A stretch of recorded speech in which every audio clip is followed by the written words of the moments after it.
Am I the a-hole for disowning my adoptive son since he chose his people over us? I'm 44, my husband is male 40, been married for 20 years, together for 22, and our adoptive son is male 24. He's black, and we're not. I'm only mentioning this because it's relevant to the story later. This does not take place in the US, and English is not my first language. Let me give a little bit of background to the situation. About 19 years ago, me and my husband had been driving on a highway, back from a small vacation, when along a particularly long stretch of road, absolutely no buildings around, only a ton of grass and hills as far as the eye could see, we spotted a little boy just sitting by the side of the road. Like I mentioned, there was nothing around for miles, and no cars close to where the boy was, so we decided to stop and see if everything was okay. When we got closer to the boy, let's call him Jason, fake name, it was very easy to see he was dirty and malnourished, since the only thing he had on were some diapers. He was so small it didn't look like he could be older than 3, later found out he was actually 5. We asked him why he was alone, and he told us that mommy and daddy put him here and told him to wait. There was no cell signal in the area, so we did a sensible thing and brought him back to the town to the nearest police station. To make a long story short, CPS was called. We discovered his parents were some druggies that were on the run for a felony. The only other relative Jason had was his grandmother, who was very mentally ill and couldn't take care of him, and we felt bad. He went into foster care soon after, but we felt bad for the kid and kept in touch with his caseworker. I had, still do, an extremely well-paying job at a time and could easily afford a decent lifestyle for a small family. So after a few months of discussion between ourselves, the caseworker, and some bureaucracy, we formally adopted Jason. Now onto the situation. About 3 years ago, Jason's parents were released from prison on parole. They contacted him not long after in hopes of reconnecting. Prior to that, they'd sent him a few odd letters here or there, but nothing really substantial. At first, he was hesitant to talk to them, but ended up caving and meeting them for lunch one day. I'll admit that a part of me was a bit jealous and apprehensive of what could happen, but I could see that it really was something that my son wanted to do, so for his sake I swallowed those and supported him through it. It wasn't very long, about 3 months I think, that he started to pull away from us. At first, I chalked it up to him being excited to actually talk to his bio parents after so long, talk about what had been going on in his life, spend some time with them, etc. It started to bother me when he'd cancel plans with us last minute because mom had an emergency or dad really needs me to help with him something today, or whatever other excuse he could come up with. He used to come over to our house at least once a week, call every day or so, but now we were lucky if he even came by that month. Again, I thought that was just temporary, that he was just excited, and soon enough he'd start spending some time with us again. We were overjoyed when he invited us over to dinner one night. It was supposed to be a family gathering, us and his bio parents and his wife, girlfriend at a time. I wasn't exactly keen on meeting the people that had left my son for dead on the side of the road, but decided to give them the benefit of the doubt, thinking maybe they'd atoned and changed. Besides, he's our son, and we love him. We had to at least try. To say the dinner was a disaster is an understatement. His bio mom was extremely rude to me and my husband the entire night, making passive-aggressive, bigoted, and racist remarks every chance she got. His father was much the same. It all came to a head when she straight-up called us some slurs and threw a glass at my husband. A screaming match followed and we left soon after. The next day, Jason apologized profusely and promised they'd never do something like that again. I told him neither me nor my husband wanted to have anything to do with him and would appreciate if he understood that. He seemed to, but continued to pull away the next few months. And that leads to what happened last week. Jason proposed to his girlfriend about 9 months back and has been preparing for the wedding since. Of course, we were overjoyed for him, but a few months went by and no invitation came. Every time we asked, Jason would say they hadn't been sent out yet and changed the subject. Well, last week my husband saw a Twitter post from one of Jason's friends, his groomsmen, that went a few weeks back with the invitation in hand. We confronted Jason about it the next time he came over, only for him to drop the bomb on us that we hadn't been invited. We asked why, and he said his parents didn't want us there and wouldn't come if we did. I was freaking furious. I asked him how could he choose those pieces of trash over us, why they were so important. What did we do to deserve this kind of treatment? His answer? They understand me better. They're my people. At this point, my husband was crying, asking how could he do this. I've only ever been truly angry a few times in life, and this moment managed to top all of them. I threw him out right then and there and told him to never come back, that he wasn't our son anymore. I spent the rest of the day hugging my husband and trying to calm him down. The next day, I canceled everything we'd paid for the wedding, which was basically everything important, even the ones we couldn't get a refund on. Of course, Jason had the gall to call and scream at me, asking how I could do that to him. Where would he find replacements for a wedding that was supposed to happen only a few months from now? I told him I didn't care and said, maybe you should ask those two leeches you call parents for some help. 19 freaking years of my life spent raising and loving a kid that I considered my own son, only to be treated like garbage. Giving blood, sweat, tears, so he could have a good life. All the love we could possibly give. And that's what we get as a reward? As for why I'm asking if I'm the a-hole, some people have been calling and messaging us, mostly Jason's friends and a few of our family members, calling us heartless and monsters for doing what we did to him. And that's honestly got me questioning if I went a bit too far in anger. After all, parents are supposed to love unconditionally, right? But if so, how do we ever get over something like this? How can we deal with this feeling of betrayal? Are we justified in feeling like that? Am I the a-hole? Now for the top comments. Info. Did Jason receive therapy growing up? Did you have family therapy? When the bio parents returned, were you open with Jason about your feelings? Raising him, did you expose him to a black community and discuss the complexities of race? Yes, he did receive therapy. As for exposing him to the black community, I know this is different in the US, but over here we don't really have a black culture. The whole country is pretty diverse, even more so in the city we live in, so he did get a lot of exposure to other black people. At least a third of his classmates were black. He did get very into US black culture when the internet started becoming more accessible here, and we did encourage him a lot. He did face some racism growing up, and we of course helped him through it. Forget everything else. Why would you pay for a wedding you aren't even invited to? I wonder if all the people calling and messaging them to tell them they're heartless know they're not even invited to the wedding. Not only this, but Jason made it seem like they were invited because he knew it was messed up. He kept saying that invites weren't out yet and stringing them along. He only admitted it when they saw the pictures of someone with an invite from months before. He was perfectly happy to let them pay and keep them in the dark as long as possible. At this point, he wants the love and family of his bio parents, but the money and support from the people that took him in and raised him.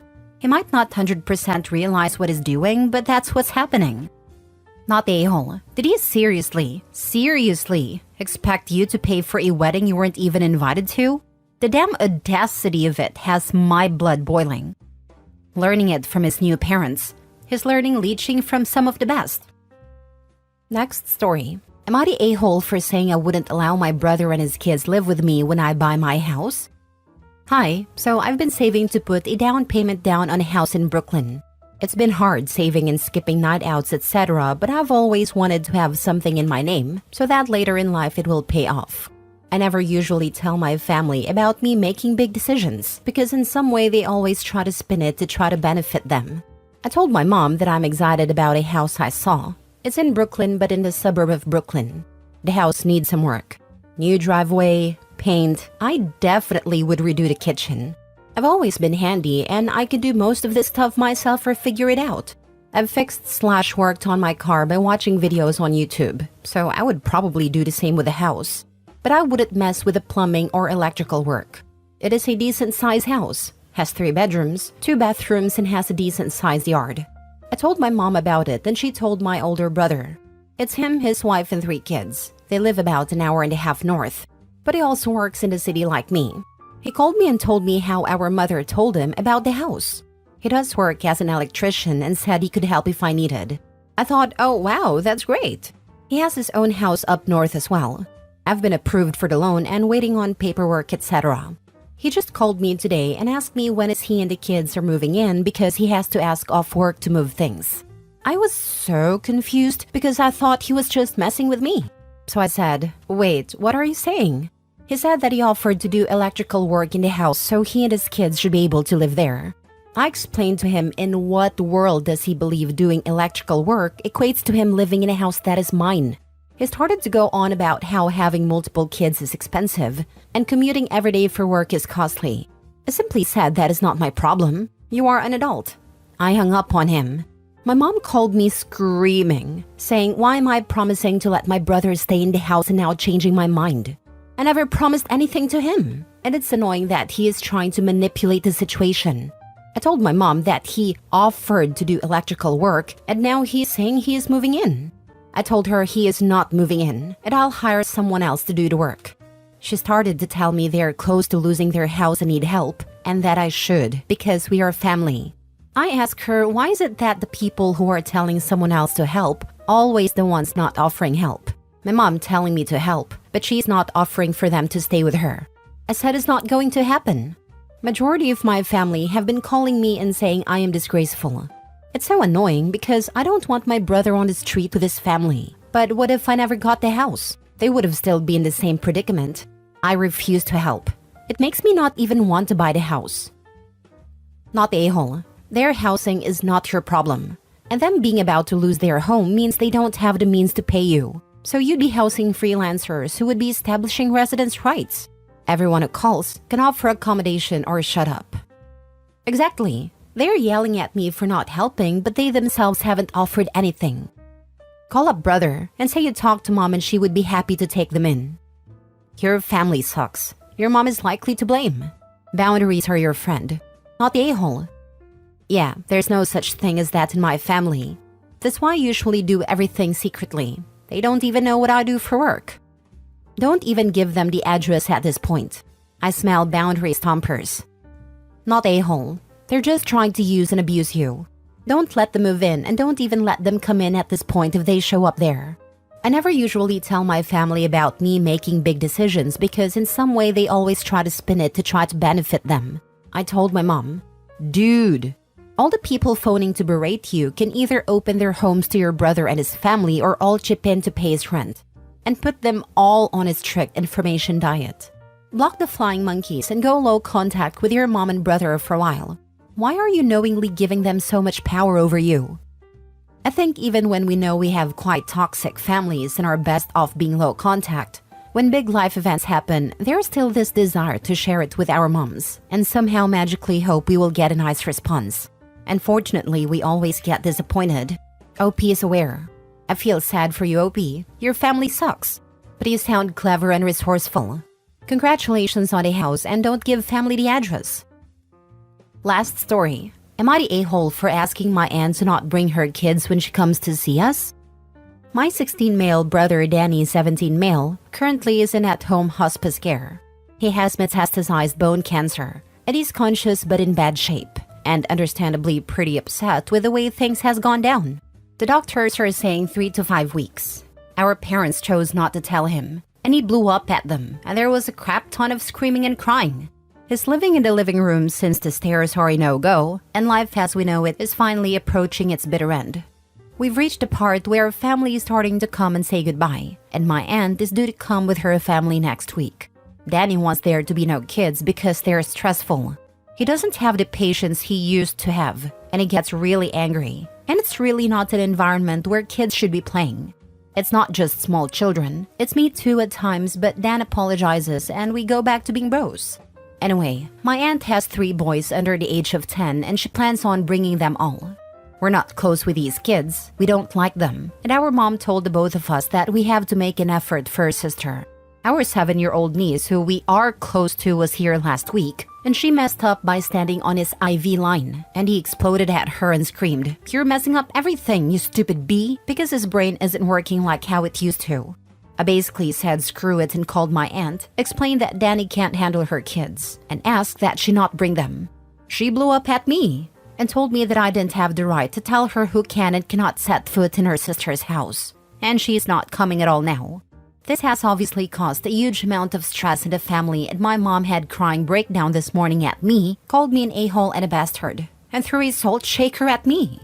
But she's living in her own world and not doing anything, so I told her that back.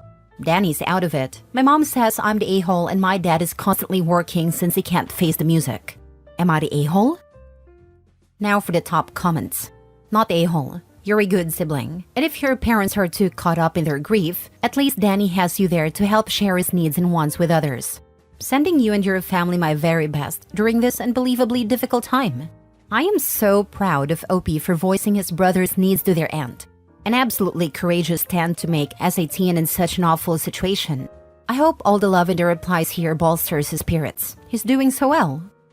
Not a-hole. This time should be about making your brother as comfortable as possible. Yes, the family wants to visit and say goodbye, but his well-being and mental state are what matters most. As a mother, I cannot comprehend putting someone else's wishes and wants in front of my dying child's wishes and needs. This is an upsetting time for everyone, and bringing impressionable children around when they most likely will not understand the enormity of the situation and behave accordingly is crazy.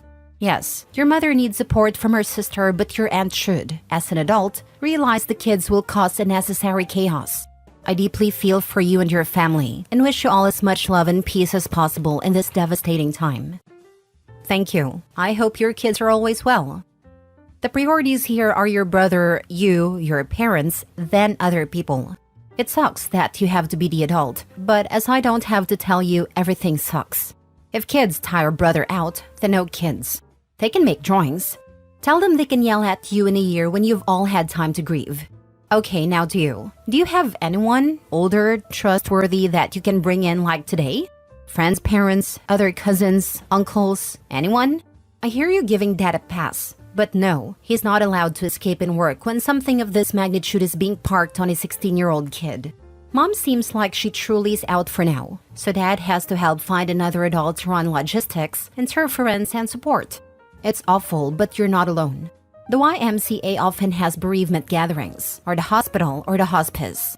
There's a whole known set of stresses unique to being the healthy sibling, and feeling guilty, and deserving of care, because your brother's needs are so great and time-limited. But you are a son, a brother, a child, losing someone important, and you matter too. This is all too much for the adults. It's way, way, way too much for a 16-year-old. You need support, and someone you can put between you and a whole aunt. I hope for a peaceful, loving, pain-free passing for your brother, and people who can envelop you and your parents, so you can be given the care and space you need.